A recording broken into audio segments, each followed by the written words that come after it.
May the words of my mouth and the meditations of all of our hearts be acceptable in your sight, O Lord, our strength and our Redeemer. Amen.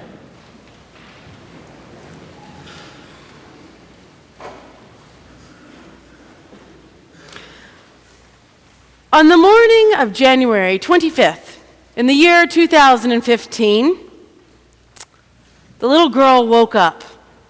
And she knew it was going to be a big day. She'd been preparing for this day for a while. You see, she was going on a journey with her father. A long journey. And she was excited. She had been promised candy and maybe cartoons on a long plane ride. And she was ready to go. The house was abuzz with excitement. But then as the morning went on, before they departed, she started to wonder what was really happening that day. You see, she had noticed her mom crying as she was packing the suitcases. And that morning, all of her aunts and uncles showed up to bid her farewell before she left with her father. You see, this little girl was Mira Shapu. And she lived in New Delhi. And 3 years earlier, she had been diagnosed with acute lymphoblastic leukemia and had battled it for 2 years and had been given a clear bill of health. But then after a while, it came back. And so her last chance was to fly to New York City to try a different treatment.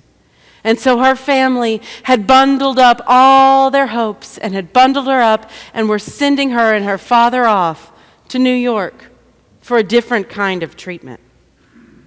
You see, leukemia is a cancer of the blood, and in pediatric cases, it's curable about 90% of the time.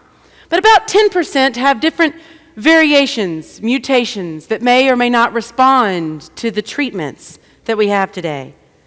And so she was being sent off to New York Presbyterian Hospital, Columbia Medical School, to start a whole new approach. There, the doctors had paired with researchers, and they were going to sequence her entire genome in a process called whole exome sequencing. They were going to go through and take her some cancer cells and her healthy blood cells and sequence the entire thing and get 30 million nucleotides, a vast amount of data. And this is something that hasn't been done before because it's virtually a sea of overwhelming data. It takes a lot of very smart people to wade through that much information to find something that might be able to help one little child. But there at New York Presbyterian Hospital, they've assembled a team of pediatric oncologists, data scientists, cell biologists, molecular pathologists, and researchers all gathered together.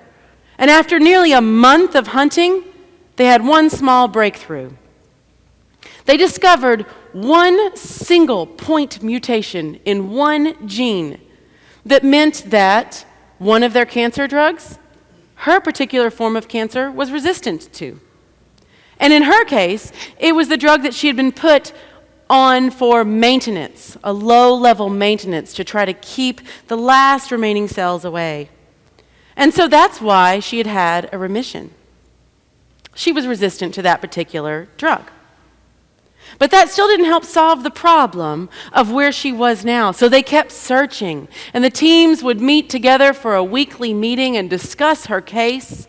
And the researchers knew that there was a face to the person that they were working for. And the doctors would press the researchers, knowing that her time was growing shorter, that she was still suffering. And so they kept looking. And in April, they found another set of genes. They didn't look like the genes that they had already documented, but they were another set of genes that were behaving like a set of genes that had been documented. And there, that chromosomal abnormality they knew responded to a particular treatment really well. So they prescribed this treatment for the girl. And today, she's living a happy and healthy life. This entire teams of folks came together in a new approach. In the old way, the doctors would have to wait until the literature was published and go and read the literature and try to guess at what might help this particular 10% case. Or the researchers might be laboring away and didn't have a face, an impetus to put it together. But in this approach, an entire team of people came together, and today, Mira Shapu has another chance. She gets to live healthy and happy for a little while with her brother and her sister. And we don't talk about cure just yet, because in the world of pediatrics, that's 5 years without a reoccurrence. But she does get another chance. And all that work that was done on her behalf matters to her and to her family. You see, today, when we turn to our biblical text today, we have two pretty tough stories. They're two stories of young men experience resurrection, being brought back from the dead. And I told you Mira's story today because I think, with the exception of maybe some really extreme limit situations, Mira's case is often as close as we get to experiencing resurrection in our lives. Resurrection in our modern context often feels like getting another chance. And really, to be fair to this biblical narrative, when these two young men are raised, we have no idea how long they go on to live, or what they go on to do, or how long their next chance is. But sometimes texts like this can feel a bit distant, a bit far away. I can tell you that if I knew of a holy man that I could call to come and say some prayers and do some resurrections in my life, I know what my list would be. I know who's on that list. And I bet you do too. And so that makes that text a little bit difficult for us. Maybe feel like it's not exactly the way we experience resurrection today. It feels a little different. And so you start to see this great text, right, of Jesus, and he's coming in and he's echoing what we see in that Kings of the prophet Elijah. And he's coming into the town and he has this great moment where he's just finished healing, last week's text, he's healing the centurion slave. And they've gone about 25 miles and they're coming into the city, and he's confronted with this large funeral procession. And funerals would have taken place about 24 hours from the time of death. And so there's this mother there, and her only son has died. And we hear that she is a widow, so she's in a precarious and vulnerable place. There's no one left to take care of her. And Jesus sees her, really sees her. And the text tells us he has great compassion on her. So he reaches up and simply by touching the platform on which there is the body, the child, the young man, is raised. And he gets up and he's restored to his mother. And the community understands that this is a work of great power. This was not every day for them either. This is a work of great power, and it reveals Jesus' true divinity in this community. They're standing up and they're paying attention. But I argue that this story is not just about Jesus' true divinity, that there's an aspect of this story that we really get to see Jesus' true humanity as well. And it's that moment when he looks at the widow and he sees her and he has compassion on her, deep compassion to reach out and really see where she is. I want to take a moment, just a minute here, and reflect on this word, compassion. Now, my strongest subject in seminary was not Greek. Okay?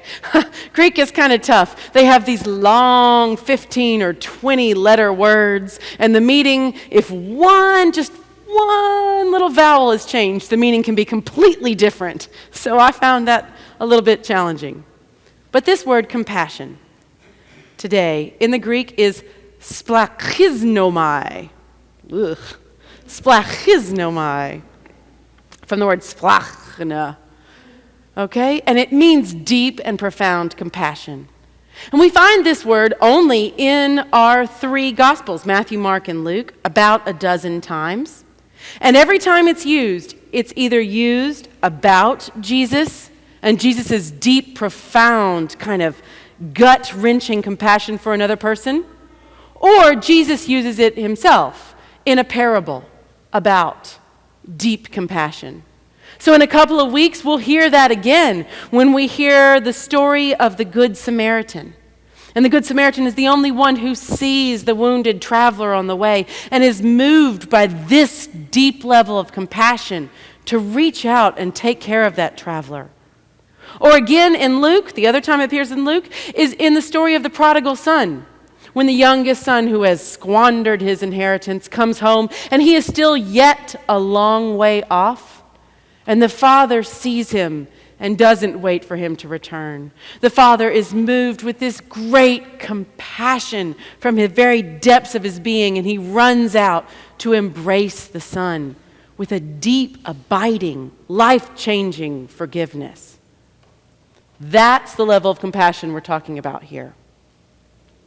Now, this word is related in Greek to the word splachna, which, when the Hebrew Bible was being translated into Greek, it appeared there, and it meant something that's a little less pretty than compassion. It meant innards, guts, heart.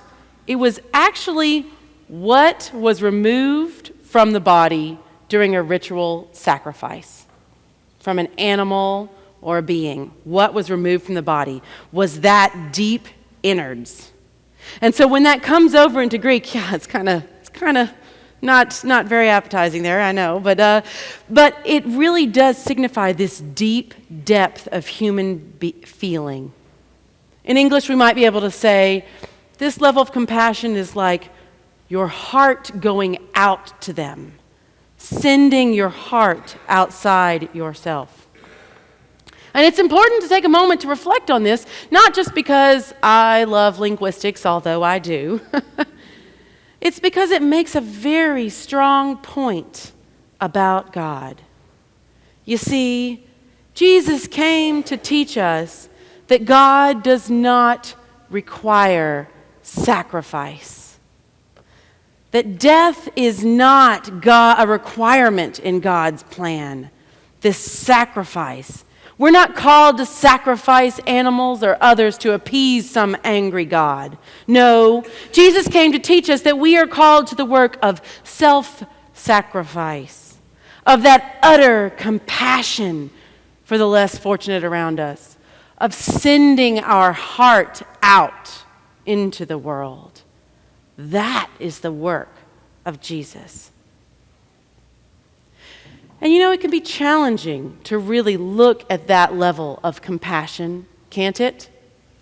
I mean, I don't know about you, but my news and my news feed and my Facebook feeds and my Twitter feeds and all those things that come in are almost a never-ending cycle of places where I could put my compassion, right? We're living in a time of almost unprecedented worldwide connection, where we can have the misfortunes of others brought up close and personal, disasters near and far. Well, here today, we're not talking about a narrow, broad a broad kind of compassion that ends up being a little bit shallow. We have a word for that too, and that one is a bleeding heart, right? Nothing wrong with having a bleeding heart, but it sort of implies that the compassion is a little bit shallow and spread too thin. And that's the temptation sometimes when we take in too much. No, the compassion that happens here, remember, Jesus only uses this word less than a dozen times. This is a deep, life-changing compassion that we are called to. It's the one that says, yes, I can do something about this right in front of me. This is the real work that I am called to. And from this, I cannot just click send my prayers. From this one, I cannot turn away. That's this level of compassion. But the funny thing is that even though it is a deep and life-changing compassion, it doesn't have to be infrequent. It can start small. It can be little, can't it? It just has to be face to face, seeing what's really in front of you and being moved to compassion. So this week I kind of invite you to put on your Jesus compassion glasses as you go out into the world and start to see what's in front of you. It could be as simple as having compassion for that parent at the pool who's struggling this week, or to the person who is in the slowest the cashier of the slowest line at the grocery store, right? Having a little bit of compassion. Because this world needs a little more compassion in the day-to-day, face-to-face, every day, every encounter. You know, for the researchers and the doctors at New York Columbia Presbyterian, compassion looked like showing up for work. They were going about their work, doing their normal tasks and what they were called to do. But by putting a face on it and really caring about it, it wasn't just another day for the Chaput family. It mattered to them. And isn't that what sharing God's love really looks like in our world? Amen.